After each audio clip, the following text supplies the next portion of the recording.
సంక్రాంతికి నాకైతే మొదటి బోని పర్ఫెక్ట్‌గా దద్దరిల్లేలా పడిందనే చెప్పుకోవాలి. 'జై హనుమాన్' కోసం వెయిటింగ్ చేసేలా చేసింది. Hello guys, in depth Hanuman movie రివ్యూలోకి వెళ్తే, ప్రశాంత్ వర్మ సినిమాటిక్ యూనివర్స్‌లో వచ్చిన హనుమాన్ గురించి ఒక్క మాటలో చెప్పాలంటే it's interesting, entertainment, enjoyment and high goose bump scenes ఉంటే మూవీయే హనుమాన్ మూవీ. ఇంకా కథలోకి వెళ్తే 1998లో స్టార్ట్ అయ్యి ప్రెజెంట్‌కి వస్తుంది. స్వార్థానికి, సాయానికి మధ్య సూపర్ హీరో సూపర్ పవర్స్తో ప్రశాంత్ వర్మ విజన్, అలాగే ప్రశాంత్ వర్మ చూపించిన విధానం నాకైతే కళ్ళకు కట్టినట్లు అద్భుతంగా అనిపించిందనే చెప్పాలి. ఒక్క మాటలో చెప్పాలంటే ఎక్కడా బోర్ కొట్టకుండా తల పక్కకు చెప్పకుండా తీశారు.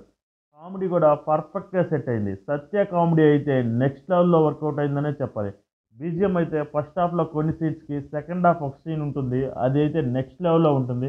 ఇంకా క్లైమాక్స్ మనకు వండర్ లాగా ఉంటుంది. నేను వండర్ లాగే ఫీల్ అయ్యా, మీరు కూడా అలాగే ఫీల్ అవుతారు. బీజిఎం అన్ని చోట్ల పర్ఫెక్ట్గా సెట్ అయిందనే చెప్పాలి.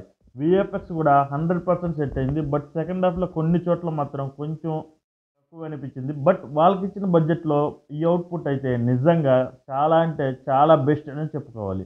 సముద్రకని గారి క్యారెక్టర్ నెక్స్ట్ లెవెల్లో ఉంటుంది. ఆయన ఇచ్చే ఎలివేషన్స్ అయితే ఇంకా నెక్స్ట్ లెవెల్లో ఉంటాయి. యాక్టర్స్ పర్ఫార్మెన్స్కి వస్తే తేజ, వరలక్ష్మి, విక్కీ అందరూ 100% ఇచ్చారని చెప్పాలి. పర్ఫెక్ట్గా సెట్ అయింది కాస్టింగ్ అయితే.